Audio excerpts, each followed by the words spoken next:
Capitalist, just like no, that was on the internet. What? Like the venture capitalist, venture capitalist. Here with the glare will mess up. Yeah. Oh, what are you trying to say? I got to get back a little ways, yeah. So, explain. You guys are all working for Riordan for governor. Is that correct? That's right. We're all students of Chapman. Okay, let's talk to you first. Why did you decide to go with Mayor Riordan? He did a terrific job with Los Angeles as mayor, and I'd like to see him take over governor of California, such Gray Davis. It has something to be desired, and I think Mayor Riordan will do a great job. So who are you now? What's your name and what's your name? I'm Tim Rosovich from Chapman University. So all of you guys are from Chapman, huh? Yes. Okay. So the other thing is, you had choices in candidates. You've got Bill Jones, and you had Bill Simon, and you chose Mayor Riordan. Now, why don't I ask this young lady, why did you choose Mayor Riordan rather than the other ones? I don't really know. Same reason as Tim. It was what? Same reason as Tim. The same reason as Tim. Okay, Tim's the man. All right. So, Tim, what organizations do you operate in Chapman University? What do you do there? I'm involved with Alpha Kappa Psi Professional Business Fraternity, Right. as well as Young Republicans. Well, great. Have you got any political aspirations? Well, I hope to run for city council after I graduate sometime for the city of Anaheim. What do you think that Mayor Riordan's going to do that Gray Davis hasn't done? Well, I think he'd just be a terrific asset to California. Just show tremendous leadership overall to the whole state, and I don't think Gray Davis has shown much of leadership at all. Thank you, Tim. Appreciate it. Lynn Pearson Doty. Well, now aren't you the wife of Professor Doty Yes. and Chapman University? Is that correct? University, right. I'm a professor there also. Is that right? Well, good. Well, let me ask you this: what did you think of the George Arduous and the Doty lip sync that they did for the fundraiser you had over there at Chapman? I think they have a real career in the entertainment industry. You think they're better than the four singing senators, huh? I think they're a lot better. Well, that's great. So you're supporting Mayor Riordan for this race, right? Yes, I am. Now, why did you choose the mayor versus Bill Simon or Bill Jones or? I think they're all good candidates. I picked Riordan because I think he had a particular interest in helping the women Republicans in California. Other women get elected, and the women get what they want from the Republican Party in California. Well, that's awfully kind of you. Thank you so much for your time. You're welcome. Thank you. So you guys can come over here and start laying those out. Aquí, la cámara.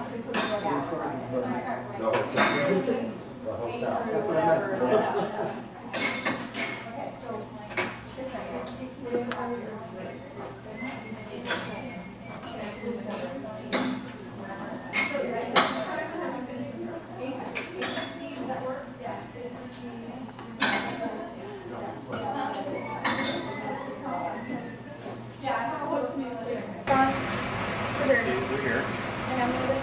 Oh, we already went to consent.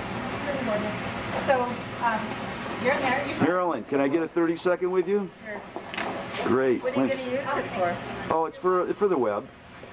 Let me see if I can get you maybe into the shadows here a little bit better because there's two. There, that's beautiful. That's the beautiful. Boy, you look wonderful today, as usual. So tell me, you're supporting Mr. Riordan for the gubernatorial nomination. Yes, I am. So tell me why you're doing that. I think he's the only hope for the Republican Party. If we're ever to regain this state, it's going to take Riordan to do it. Why would you say that when you got Bill Jones and Bill Simon? Bill Jones is a good man, but I don't think he's going to have what it takes. He's had the opportunity to demonstrate that kind of leadership throughout his career. And when you compare the career of the two men, it's Riordan that's going to bring the state back to the Republican side. Well, what did you think? What about Simon, Bill Simon? I think it's very hard for Bill Simon, who's never held public office, to win the nomination or to win the governorship. So you're going with Riordan all the way. All the way. So you and Arnold Schwarzenegger are supporting Riordan. That's right, and I put my money where my mouth is. I'm here today supporting you financially and physically. So are you a woman for Riordan, a member? Woman for Riordan. Thank you so much, Marilyn Brewer, former assemblyman. And it's also on the web if somebody wants to go see it. Oh, really? It's called the, Ron, you got an extra card? Sure. Just go right in, ladies, please. Are we going to a side counter? County Treasurer High School. And we've had a shoot with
Pleased to meet you. Hey Larry, good to see you. Ron Witchett with Cutting Edge. How are you doing, sir? Pleasure to have you with us again. So, Mayor,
Christine, won't you give me 30 seconds?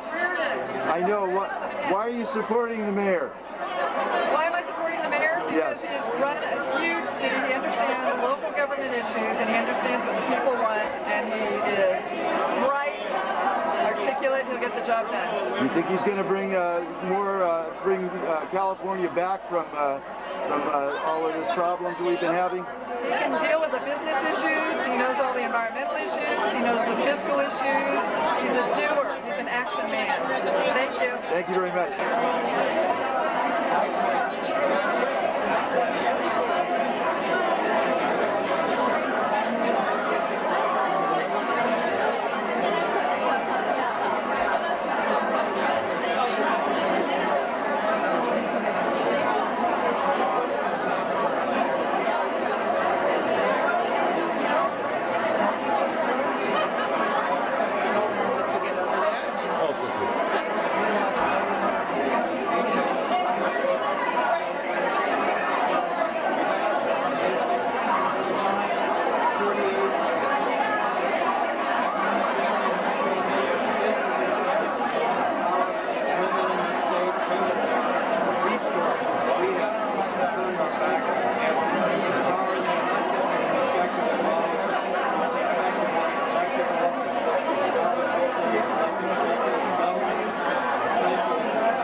Just look at me, it's just fine, it'll be fine. So Mayor Riordan, let me tell you, we're all pleased to have you here in Orange County. What brings you to Orange County today? Well, I'm here to give a major address on issues pertaining to the women of California. Our women do not feel empowered. I feel that they should have the power to make decisions with respect to their body, with respect to their job, with respect to running for office. In effect, we have left women behind. They're a major resource that has been way underutilized. Well, listen, let me ask you this. This year, the GAO says that there's going to be about a $4.5 billion shortfall, and next year they're projecting $12.4 billion. As the new governor of California, how would you address those issues, sir? Well, I wouldn't do what our current governor has done, which is to take the largest surplus in the history of our state, over $10 billion, and essentially waste it. What he did, instead of using it on one-time things, he increased our base budget by 36% in a little over 2 years. This is totally irresponsible. We have to get smart. We have to set long-term goals like building schools, like building new roads to connect towns in California, things that are necessary for our future. Set them as goals and get there. Maybe not the next year because of budgetary problems, but over a period of time. So how would you deal with the shortfall, though, as far as are there things that you would have to cut that you may not want to cut? I think we're going to have to be awfully tough. We're going to have to spread a lot of projects over 2 or 3 years that we'd like to get done in 1 year. But we can't turn our back on women, health, and other issues that are absolutely necessary to the quality of life of all Californians. Well, thank you very much. I've got to get over here now. Thank you, sir. County and the entire Southern California region. And a couple of years ago, he spoke in favor of El Toro as an option. Now, he's looking at the issue and realized that there's other options, including San Bernardino, and so he's saying that he still supports expanded air capacity to make cargo, and that's why, incidentally, he supported expansion at LAX, and he had his own problem. He supports a regional solution, which includes LAX, which includes Palmdale, which includes other airports. El Toro is one option, but again, to expand the airport, you have to leave it to the local. Okay, so he's basically just saying that Orange County needs to do some kind of airport expansion, but not specifically El Toro. There needs to be some sort of solution to meet Orange County's growing needs. So whether it's Orange County, whether it's El Toro, it doesn't look like John Wayne is feasible to expand. Right. It could be March Air Force Base or another area that can help alleviate some of the stress that we're going to be under in the next 10 to 20 years. Okay, I just want to make sure I understood. Does he reference that? We're here with, what's your first name? Matt? Matt Szabo, and Matt Szabo is with the Riordan campaign. He's in, are you chief of staff, is that correct? No, I'm his press deputy. So you're press deputy for the mayor. Right. Well, listen, what brought the mayor here today for the women for Riordan? Well, the mayor today wants to address this group of women in Orange County to talk about how important women are to the Republican Party and how he wants to bring them back to the Republican Party. And he's going to be outlining some of his ideas and how he's going to do that, and how women are going to be an important part of his administration and a part of the Republican Party in the future under Governor Riordan. So let me ask you about his contemporaries that are running for office. You've got Bill Simon, you've got Bill Jones. What's the mayor's concept on not meeting with them right now? Does he want to hold off until January, or what's his? In what sense? Well, as far as meeting him in debates, well, the mayor's agreed to 2 debates. One will be in January, and one will be in February, and he's looking forward to those debates. In fact, he was the first person to call for debates, and the campaigns got together and they were able to agree on when and where those would be logistically. One of the things that's really important is the energy situation in California, and one of those issues is whether we should renegotiate the deal that Gray Davis made for energy. Right. What's the mayor's or soon-to-be governor's position? Well, the mayor clearly supports renegotiating the contracts. I mean, you're dealing with billions of dollars of contracts where over the next 10 years we're going to spend, the taxpayers are going to spend $4 billion on energy that the state can't use and doesn't need. So clearly that's the #1 priority, to renegotiate the poorly agreed upon contracts and get the state back on sound financial feet. So the mayor, if the mayor is to take office next year, he's still facing a $4.5 billion shortfall and a $12.5. I need some million. All right. Well, listen, Matt, it was a pleasure having you on the cutting edge. Thank you. Great. Thank you. Thank you all for being here. I really appreciate you helping out with this event. I would like first to just introduce a few people. Our host committee. Our host committee has name tags on, like this, so if you could please stand and let us thank you for helping us get this event together.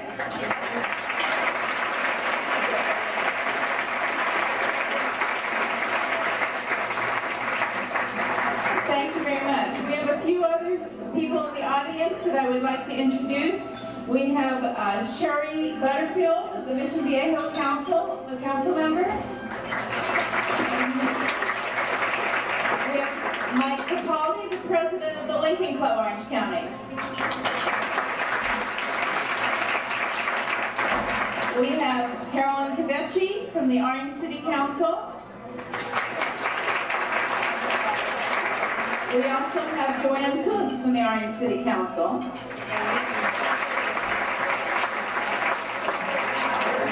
Mark Chapin Johnson, the Finance Chair of Californians for Riordan.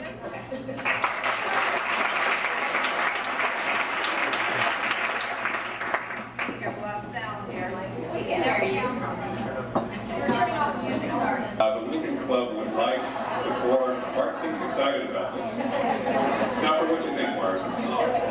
The Lincoln Club has been very concerned that Republicans don't understand why women in the state of California are not voting for our candidates. And we would like to invite Seneca to partner with us to study in a grand way across the state Republican women and women voters in general, and pull together a poll the likes of which we haven't seen in probably a decade here. So I want to offer our commitment to participate to the tune of $5,000 and challenge other organizations to be alongside with us on this endeavor. It's a pleasure to be with you on this.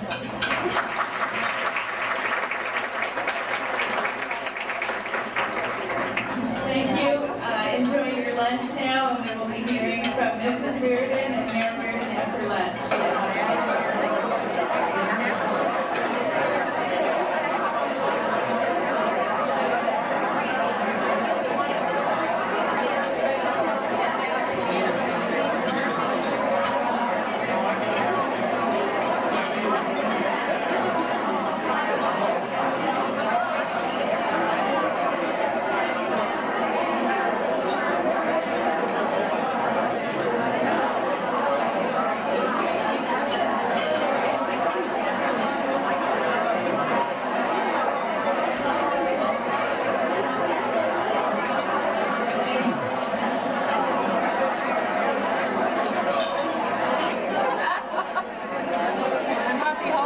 Happy holidays. Vote Republican, please. Well, you're here for the Riordan luncheon. Tell me why you chose the mayor.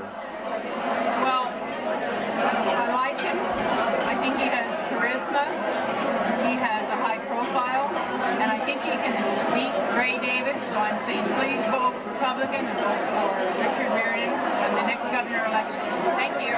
Thank you. Actually, I prefer not to go on film right now. He's off.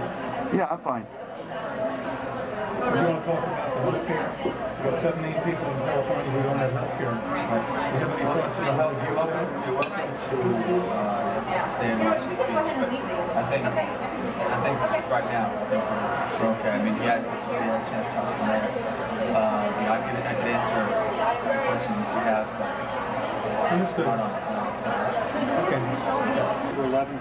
Can you express the mayor's position on security issues, especially as we're so close to the Mexican border, on immigration in general? Right. Well, first of all, Could we wait with Mayor? I have yes, to bring my... since September 11th. With us being so close with Mexico on our southern border, what programs, if any, does the mayor have in store for us should he get elected to be governor of our state? well, first of all, the mayor has said and continues to believe that the federal government needs to do a better job of controlling illegal immigration.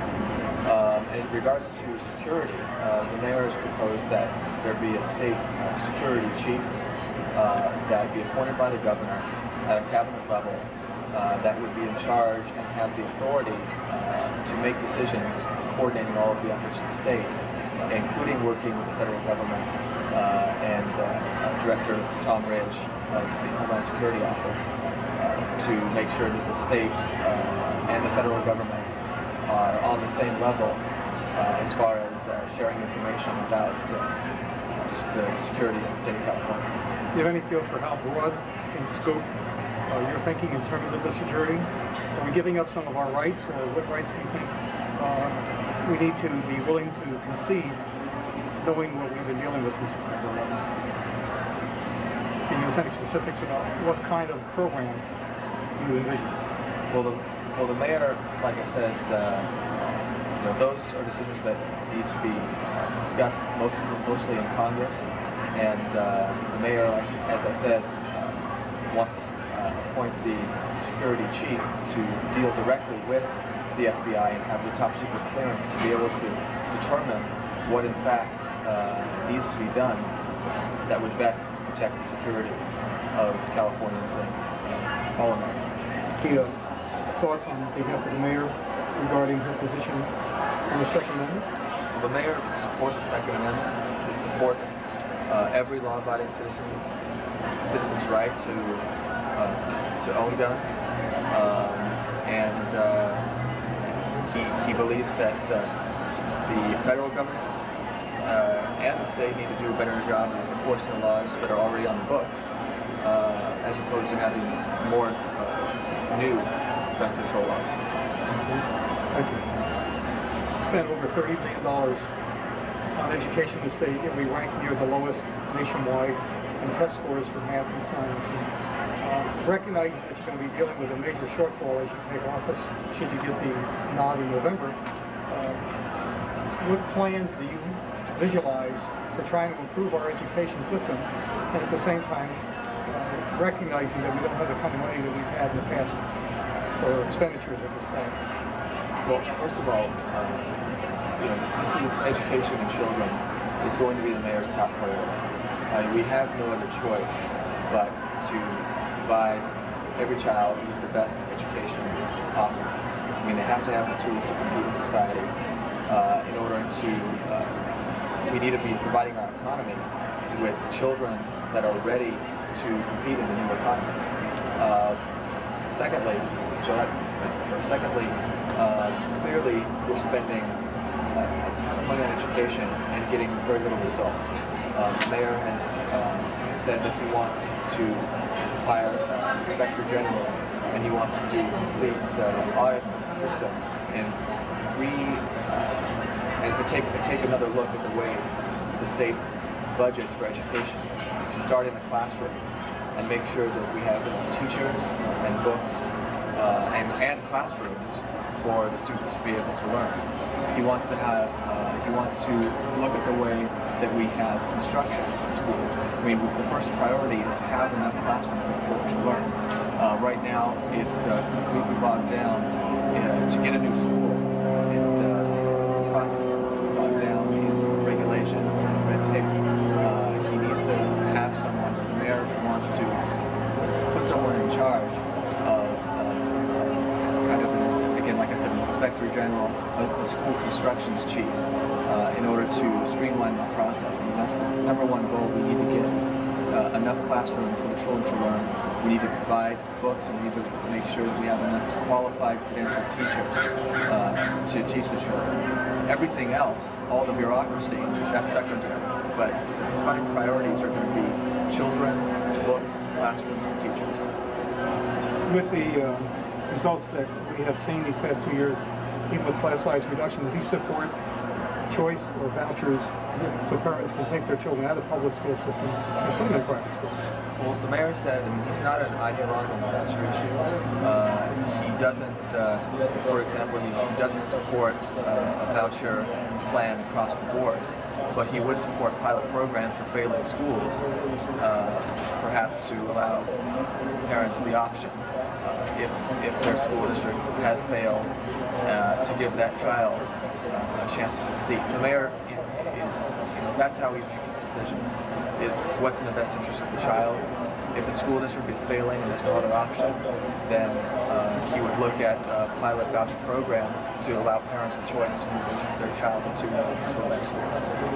Thank you very much. All right, very good. Matt, one last question on that, on immigration. Yes. What's going to separate Mayor Riordan as our new governor from Gray Davis or any of the Republican nominees regarding immigration, and what new rules or regulations would be applying? Like I said, I don't want to get into specifics, but I think we discussed the immigration problem. The mayor said that we need to, the federal government needs to do a better job of controlling illegal immigration, and he's going to be working with federal governments to make sure that happens. Matt Szabo.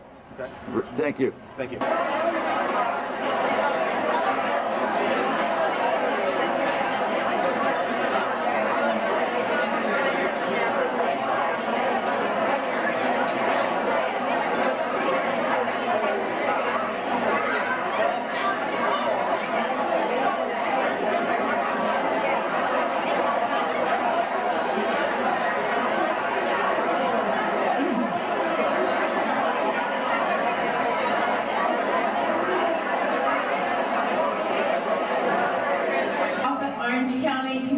College District member.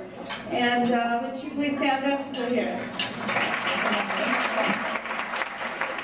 I also want to thank Renee Croce for organizing today's event, and I also want to thank some of my students over here who helped out with the event today. Now I would like to, Dee, I would like to introduce you now. I'm glad you came back. I'd like to introduce Dee Dee Sedera. Dee Dee's a very special person, and she is special for a number of reasons to me, but particularly because she has helped out with this event so much. One thing we wanted to have you here because it was a little more convenient than some of the other venues that we considered, and also because Dee Dee has a long history in the hotel industry, and this is her hotel, and she has had a big role in designing both the interior and the landscaping of this hotel. So if you are admiring the agapanthus as you came up the walkway, you can thank Dee Dee for those. And she has been very generous to the Republican Party, to Mayor Riordan in particular. And she will be introducing Mrs. Riordan, and Mrs. Riordan will be introducing her husband. Thank you.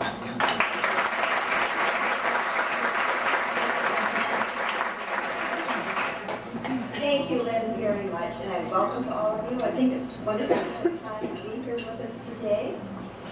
And before I begin my introduction, Mrs. Riordan, Mayor Riordan, we desperately need you as our next governor, and we at Hanford ourselves will do everything we can to get you there. All of us here extend our most heartfelt thanks to you and Nancy for undertaking this daunting task on our behalf. Gina McClone, the First Lady of Hanford Hotel, and I are pleased to present Hanford's check for $50,000.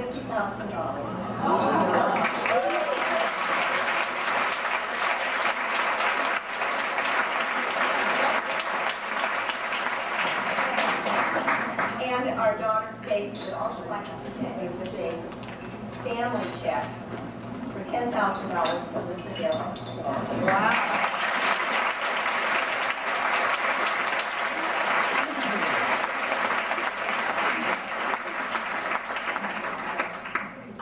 Barbara says you go up before you change your mind.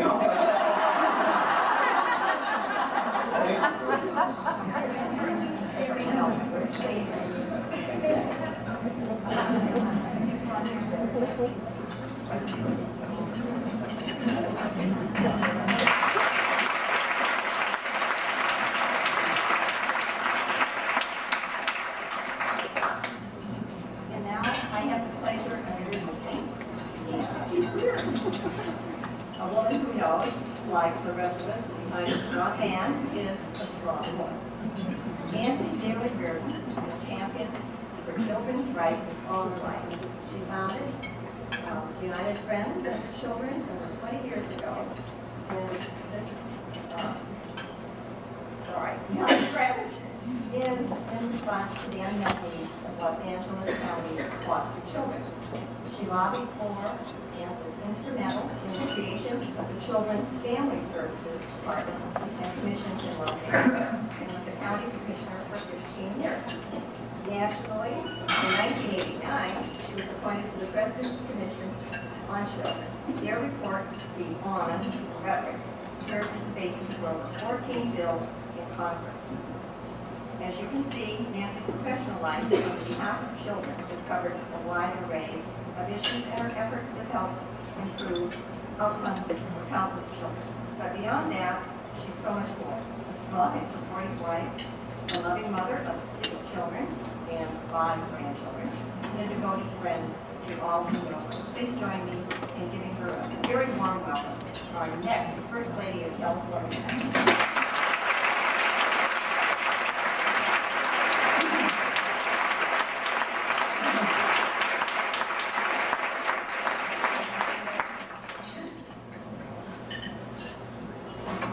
Thank you, Dee Dee, and thank you so much for hosting us here today. I don't know if you all know, but actually this hotel received the best restoration of a hotel in California this year. So congratulations, and it is beautiful, and thank you so much. And I want to thank all of you here today for your support. And I will say that big smile I saw on Dick's face, I haven't seen in a long time. So you've learned a trick here, you know? This is good.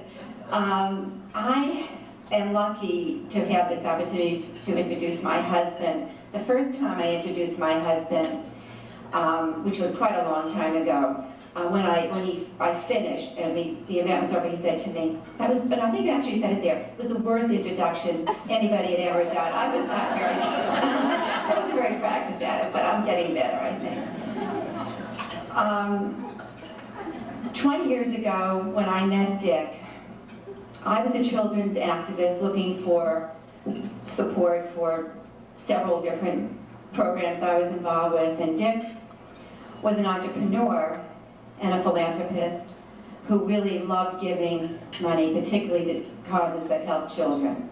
So it was kind of a very natural fit for the two of us.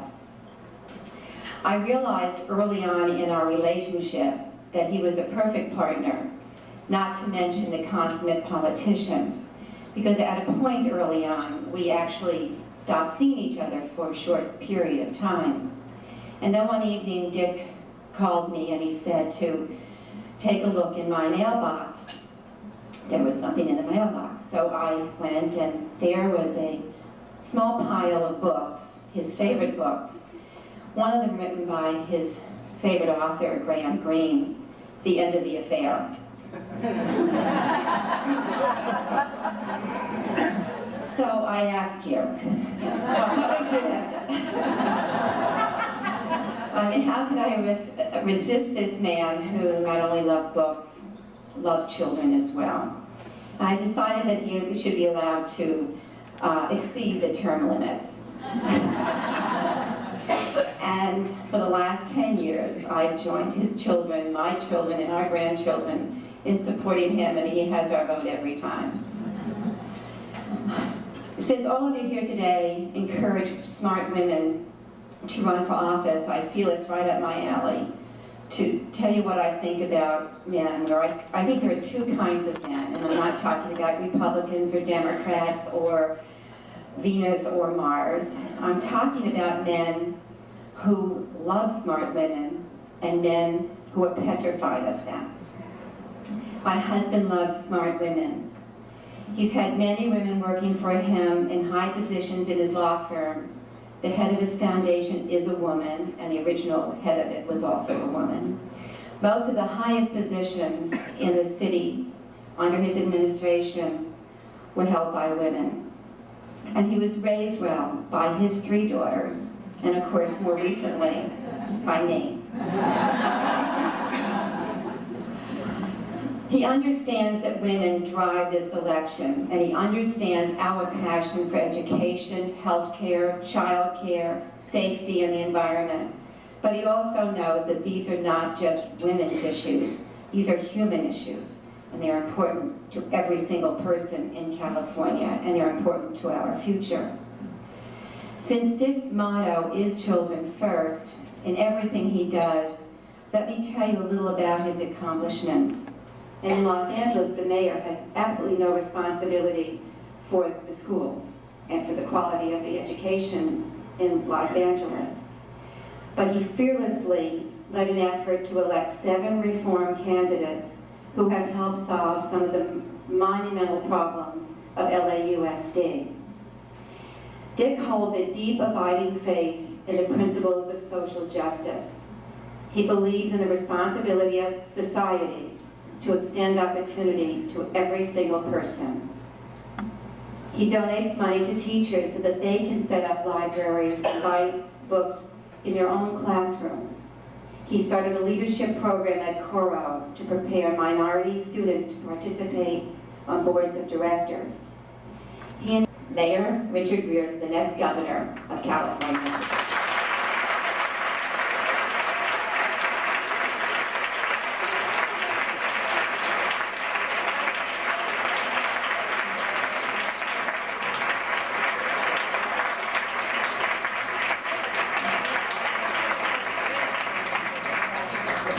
Wow, I didn't know you cared.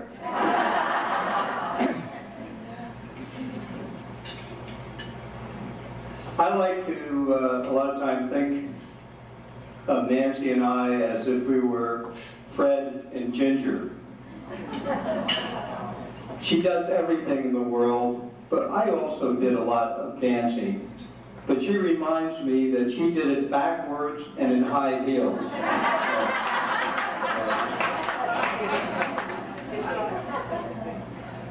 I'd like to give you a perspective on women in California. In 1952, a young woman graduated from Stanford University Law School. She was third among 102 students in her class. And yet she could not get a job with a prestigious California law firm. So she ended up practicing law in Arizona.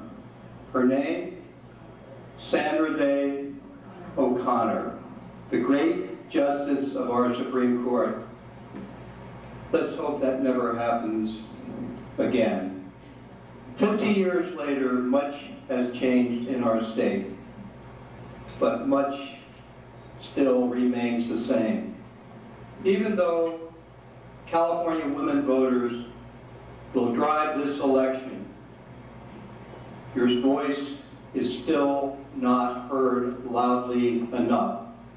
Even though you have a passion for such issues as education, healthcare, the environment, and the economy, human issues which are vital to everyone in our state, your voice is still not equally heard. Why? Our leaders have simply not made you a top priority.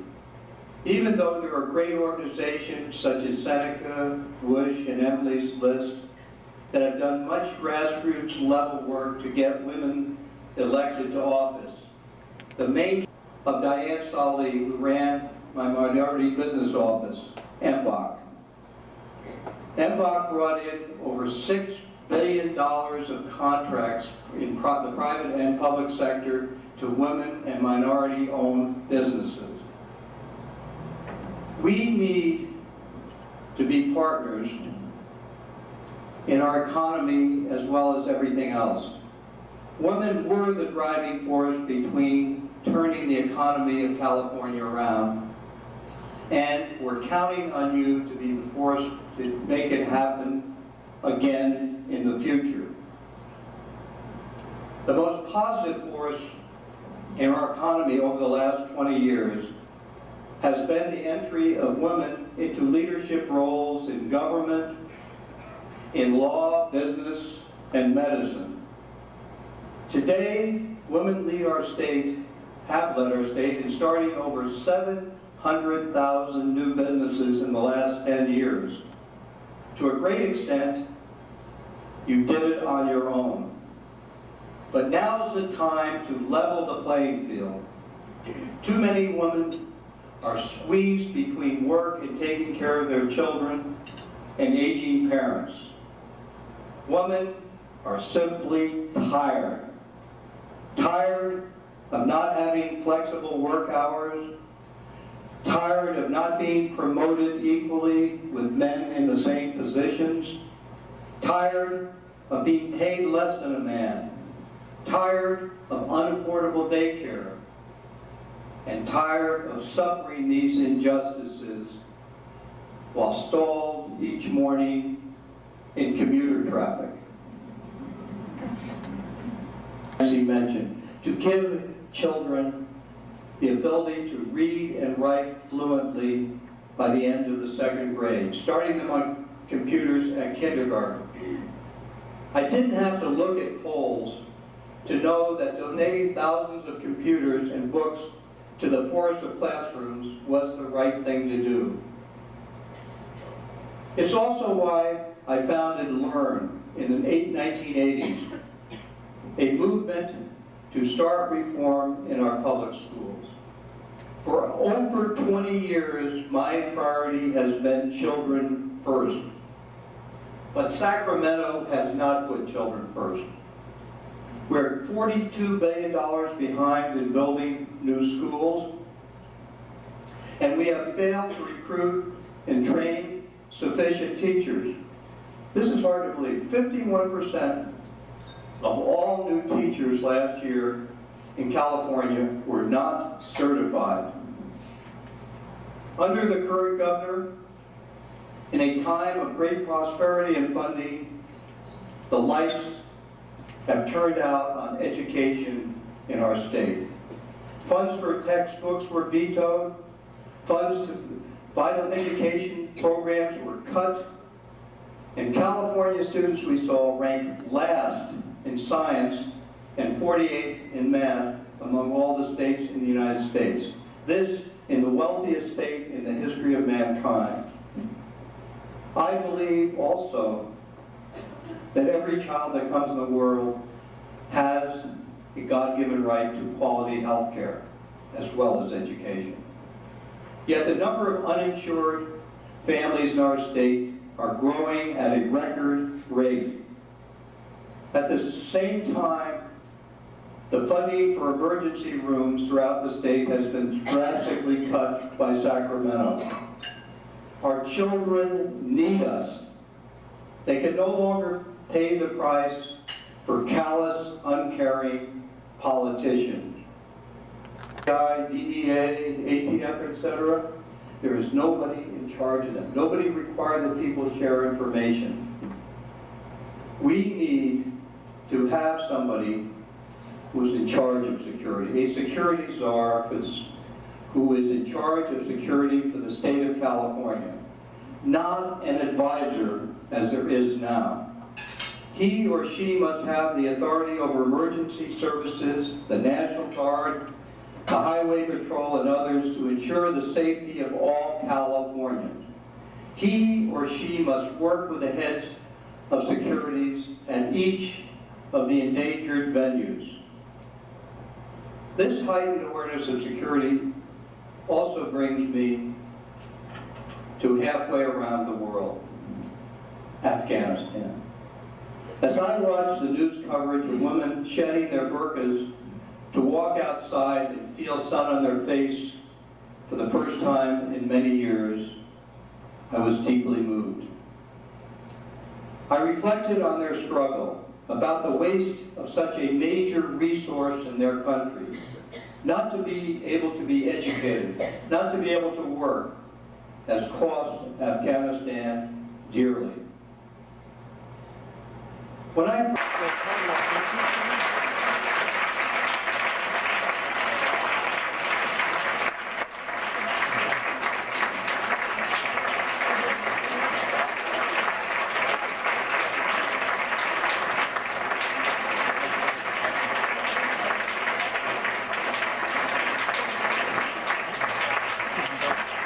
Can you give us just a minute or two of what you would like to do to really focus on specific things that would improve it?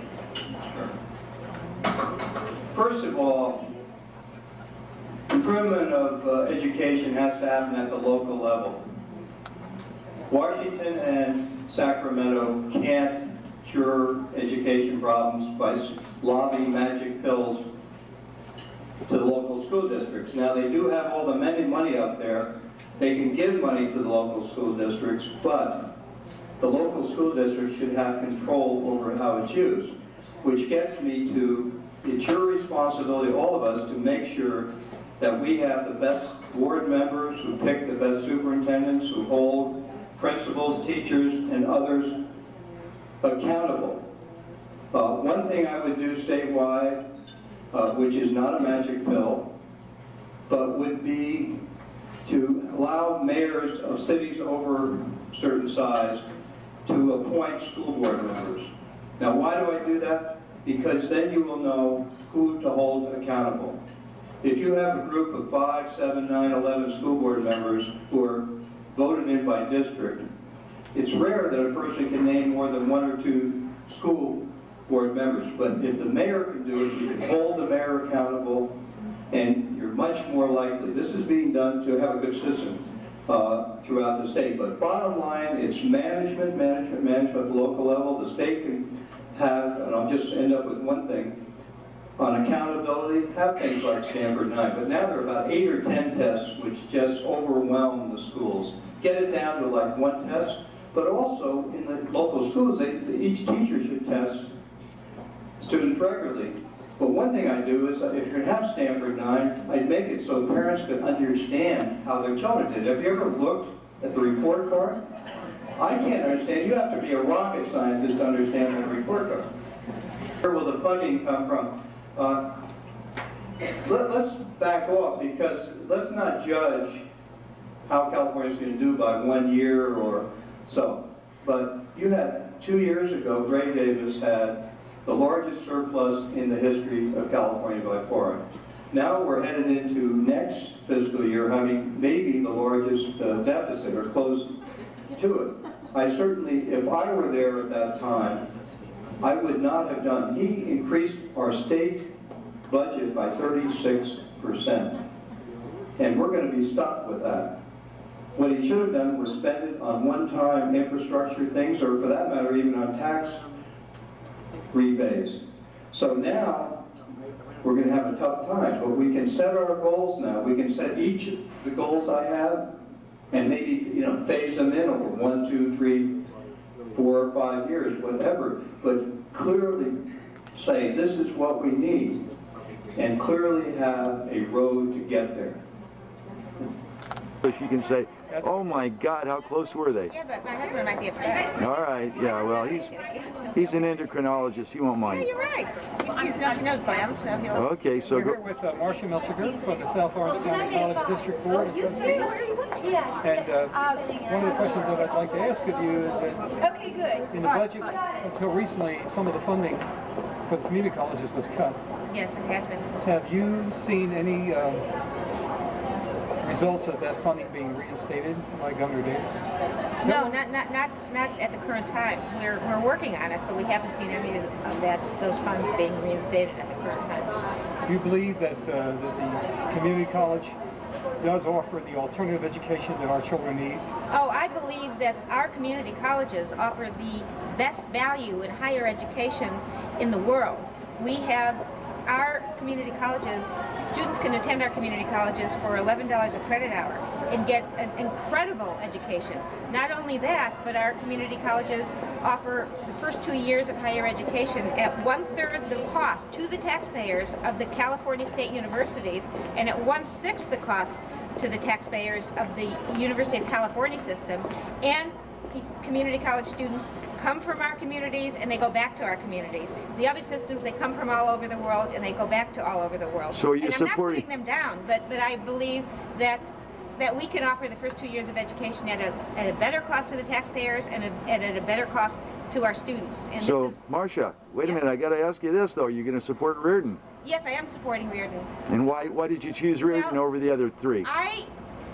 He has experience, and experience counts.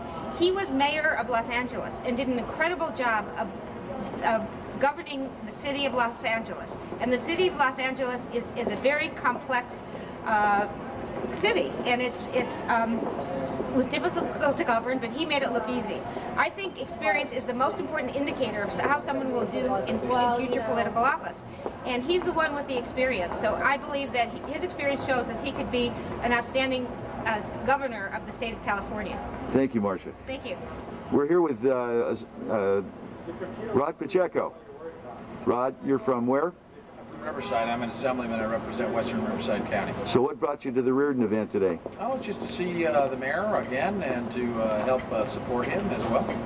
And Orange County is like home away from home for me and my wife. So what do you think? You think he's going to be the nominee for the Republicans this year? I think definitely he will be the Republican nominee. And you have any questions for him, Larry? Well, I guess I would like to ask what you thought of the speech today, knowing that you serve up there and it's easy to be standing on the sidelines telling how you're going to fix the system. But what do you think his chances are of trying to pick up some of the top priorities that he's focusing on, such as education? The key to fixing any system that is dysfunctional, if you will, like the school system in the state of California, is will, just a strong will. And he's demonstrated that in LA when he overhauled the entire school district, even though he had no responsibility for it. So I give him good marks, and I'm sure he'll do well. One question for you. Bipartisan support for Mayor Riordan should he become the governor. Do you find that in the Assembly that he might find a happy home there? Oh, I'm sure he will have great bipartisan support when he becomes the governor. Thank you very much, Rod Pacheco. 2, 3. Okay, we're here for the Riordan, what was the name of that event, Larry? Is the Woman for Riordan for Governor.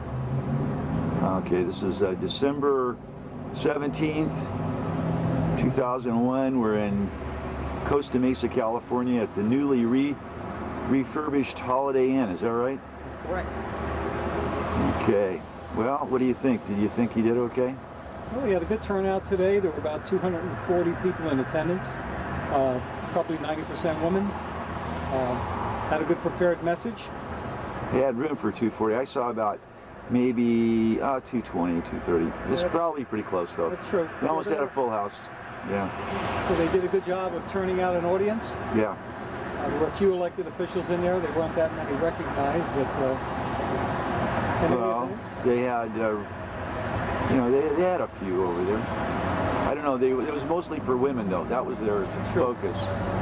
So yeah, I saw a lot of elected women officials there. His message was to address getting more involvement of women in politics. That was the theme that I noticed throughout his presentation. Yeah, I did too. Well, I got to tell you, it was. I think they've got a professional group of people around them, don't they? Yes, they do. Got a good team, dedicated workers. Yeah. There may be some stealth workers also from one of the local universities. Yeah. Well, I think they're going to have to answer some questions here in the primary, so we'll see how it goes. And yeah, okay, so we're here in Costa Mesa at the Holiday Inn. That's about it. It's a wrap. Yeah.